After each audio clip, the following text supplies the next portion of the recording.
Hello, my friends, and welcome back. Thank you very much for being with me again today. It finally happened, and I predicted this for about a year, which was probably in April or May at the latest last year. And that is, NATO will use long-range missiles in Ukraine against the Russians with the help of the Ukrainian territory and Ukrainian military. So there will be a bike sent for a monkey to ride. But it's okay. I don't think the Russians are surprised or, it's, oh my God, we're surprised with all this. Nah, I think it's being expected. The thing is, when you are able to guess the moves of your enemy, that means you kind of know how the enemy thinks, and that's very important. I remember these guys started with sending howitzers. Actually, it was not howitzers, it was javelins. You remember the javelins first? That's what they sent first. Then they started sending, howitzers. Then they opted to HIMARS. Then they went to armored vehicles, fighting vehicles. Then they got to tanks. Then they got to airplanes. Then they got to long-range missiles. There's only one thing that's missing over there, and it's not troops on the ground, which I suspect there are, not officially. And if even though the Pentagon leaks reported they have troops over there, immediately they said, no, those guys are just, special forces for, embassy reasons, and, people who just are inspectors to see if the weapons are going left or right, or demining crews and all that, not active combatants. I think it's not going to take too long before they will say, yes, there are some. Oh, they have also military trainers and other, just people who just stay over there and they do not shoot a gun. They don't operate HIMARS, they don't operate Patriot systems, they don't operate anything, they don't touch it. It's all Ukrainians using them. So the only thing that's not over there is nuclear weapons, and that will not be delivered, obviously, unless the Russians disappear.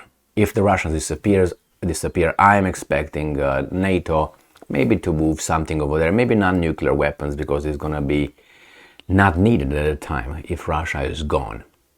Gone meaning, like bent over and repeatedly taken care of. So anytime by all these guys, starting with the big boss first. So what happened? Great Britain decided that it will be the violator, or they're gonna cross the so-called red line. They cross red lines since the beginning of this war. So I don't know what really would be a red line for the Russians to really, I would say, start fighting. What I am talking about, they're fighting right now. I don't think the Russians are fighting but 5% of their capability. That's my assessment. Just knowing certain things, not because I was born with knowledge, but because you read, you listen, you communicate and all that. And you have to also memorize what you read. So I think the Russians may be 5%. In terms of, for instance, personnel, the Russians have about 500,000 people they had involved in this operation. Let's say 600,000 people. As I always say, their military is not 600,000 people. They started with about 300,000, if I remember correctly. And they added about 300 or so. So let's make it 600,000. That's not the Russian military, okay? And believe me, they can do more. But anyway, let's move on. That's a different story. So the Russians said, we are going to react. Okay, how are we going to react? Well, they're going to again create that buffer zone that they were talking about. This is the only thing that this long-range cruise missiles change. I mean, obviously they can hit further NATO into the Russian territory, and the Russians that means, and I said it many times, they have to push now the border.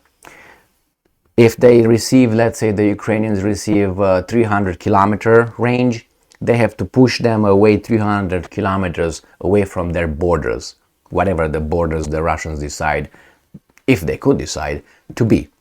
So let's say they stop here at, let's say, the Dnipro River. I'm just giving you an example. Then they have, and the Ukrainians have a 300-kilometer range, long-range missiles. The Russians will create a buffer zone of 300 kilometers. So that's over there is not going to be their territory, but it's not going to be anything that the Ukrainians could use. That will be militarized zone. And then they can have whatever they have, whatever left. If they have 500 kilometers, they're going to put them 500 kilometers. If they can, that's the keyword, if they can. So let's read, or at least look over 3 little articles here talking about the missile deployment. I know that yesterday they were talking about delivering them, and it seems like they already supplied them. So this article comes from, I have 3, as I said, one from the Americans, one from the Ukrainians, and the other one from the Russians. Now with these 2 guys, I'm pretty sure the Russians will win. That gives me, I don't want to say confidence, because these guys are supposed to be on my side, you know what I mean? But looking at these guys, a weasel and a know-nothing, I don't think they will. Anyway, let's move on. Britain is supplying Ukraine with long-range cruise missiles. Is supplying, that is present tense continues, right? So that means it's happening right now. The Ukrainians are saying UK delivers, that's present tense, long-range Storm Shadow missiles to Ukraine, and we have Storm Shadow, stormy waters. And then we have here, the Russians say Kremlin vows response against UK's long-range missile bound for Ukraine. So the missiles are not there yet. This is in the process of happening. So Britain said on Thursday it has started supplying Ukraine with Storm Shadow long-range cruise missiles, which will allow Ukrainian forces to hit Russian troops and supply dumps deep behind the front lines. Ukraine has been asking, okay, we will, and I'm quoting, we will simply not stand by as Russia kills civilians. This is supposedly their argument. Is not that they want to, from the other side is seen this way, you guys want to destroy us, therefore we have to defend ourselves. And these guys know you are killing civilians because Ukrainians don't kill civilians, only you kill civilians, we have to provide them. Why don't provide Russians as well? Because I'm pretty sure the accident and other things happen on the other side. If that's the reason, we will simply not stand by as Russia kills civilians. That means you should probably deliver it to the Russians too. The missiles are now going into or are in the country itself, he said.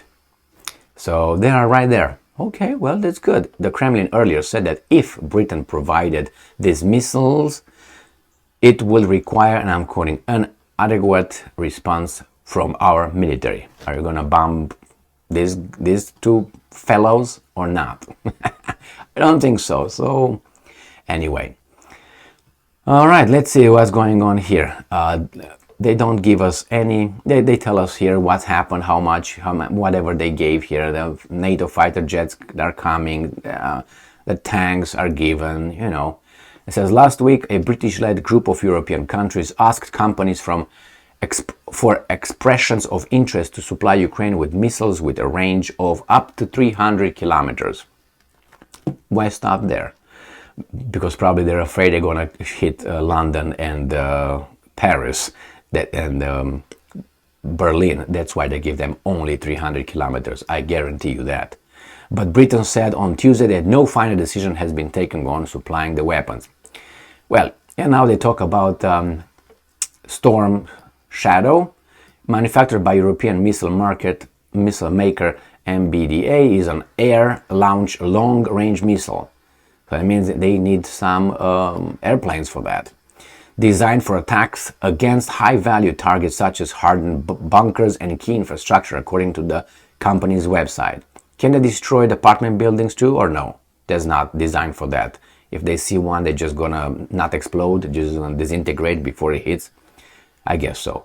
All right. What about water dams that will give electricity to cities? Are they, how do you call it? They're designed for that one or no? No, I guess. Okay. What about markets, squares, market squares, centers of the cities? Are they? No.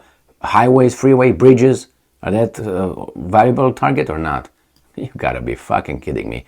If they want to use this, they're gonna use it for whatever they want. If they want to kill ants, they will use it to kill ants, even though they were not designed for that. Jesus Christ. It's like, hey, you know what? I'm gonna have this pistol, but the pistol is designed only to shoot a certain kind of individual. Preferably this. What if I want to do it for something else? No, it's not designed for that. So, is it designed or it's who's gonna use it? This guy thinks that we're idiots. Okay, let's move on and see the distance. They have a range of more than 250 kilometers, 155 miles, according to the manufacturer. I told you, these guys will not do that. They will not give it more, being afraid their capitals could be hit once they deliver it. The United States said in February it would provide the ground-launched small diameter bomb GSDB, which has a range of about 151. So they have a ground-launched and they will have an air-launched. Now the Ukrainians obviously say the same thing. They tell us having a firing range of more than 250 kilometers. All right, it is only slightly behind the 185-mile U.S. Army's air-to-air combat missiles ATACMS. So that's another one. Right here, they tell us what they gave them, and let's see what the Russians respond in doing. So this is the missile. This is how the missile looks. All right, it's like a luggage. Okay, let's go. Russia is against the UK's decision. You do something? No, then shut the hell up. Decision to send Storm Shadow long-range cruise missiles to Ukraine and will deliver an adequate response, Kremlin spokesman Peskov said. So, and I'm quoting, we are very negative about such deliveries. This will require an adequate response from our military, who, naturally, from a military point of view, will make appropriate decisions, end quote, Peskov told reporters. Well, that's what it is with these guys. It says here, UK Foreign Secretary James Cleverly on Tuesday declined to confirm that London is readying to send long-range missiles to Kiev. You should have asked me a year ago and I would have told you, get ready, they will.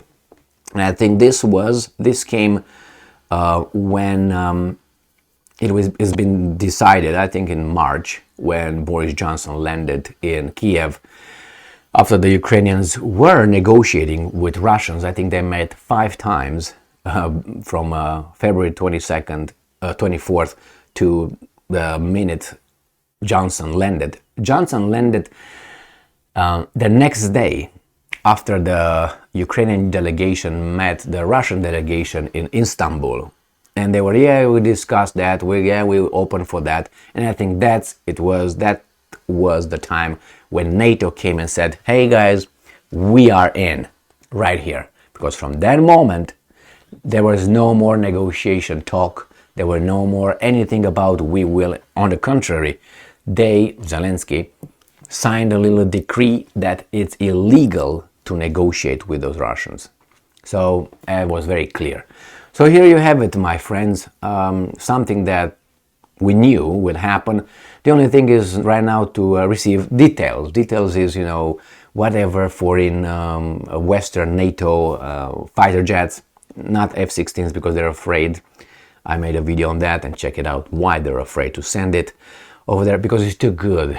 We're going to just keep it in the garage, covered. We're not going to use that car, ever, because it's going to catch dust, So that's why we keep it over there, we cover it, we don't go on the road, because, the sun will damage the paint and all that. Wasn't it supposed to be driven? Yes, but don't ask questions. That's with the F-16s, supposedly. They're afraid they're gonna fall in the Russians' hands and they will get the secrets of a plane, 30 years old or something. And the tanks, the same thing with the Abrams. All right. So they will come little by little and they will send them, they will give them everything, including they will come and say, we got some troops and they will use the name of, even if I suspect there are already troops over there under different names, NATO troops, which is, volunteers. They are volunteers, but they are organized. They are troops from another country, and they enter Ukraine as volunteers, and therefore they're volunteers. I suspect it's already over there in small capacities behind the front line, or maybe some commanders why they are avoiding at this time to be captured or killed, and then captured and say, hey, this is Tom Jones here, hey, this is Michael Jackson, hey, this is Rudolf Hess, or this is, I don't know, Joe Dassin, or whomever. They're going to get from different countries all kind of people. Anyway, or Johnny Holiday, let's use that instead of Joe Dassin, because Joe Dassin came from New York City, and he was a Zelensky. If you didn't know that one, now you know. So we're going to use Johnny Holiday, the French rock star. Anyway, so this is it, my friends. I'm waiting for them to say, yes, we have troops. What are you going to do about it? And the Russians will say, yes, we will adjust according to the situation. Okay, I think it's only one way they will stop the whole thing, if the Russians really want to do it. But they're not going to do it, then it is, using other weapons that they have. Thank you very much for being with me again today. Stay strong, stay smart, look for the truth, and be just.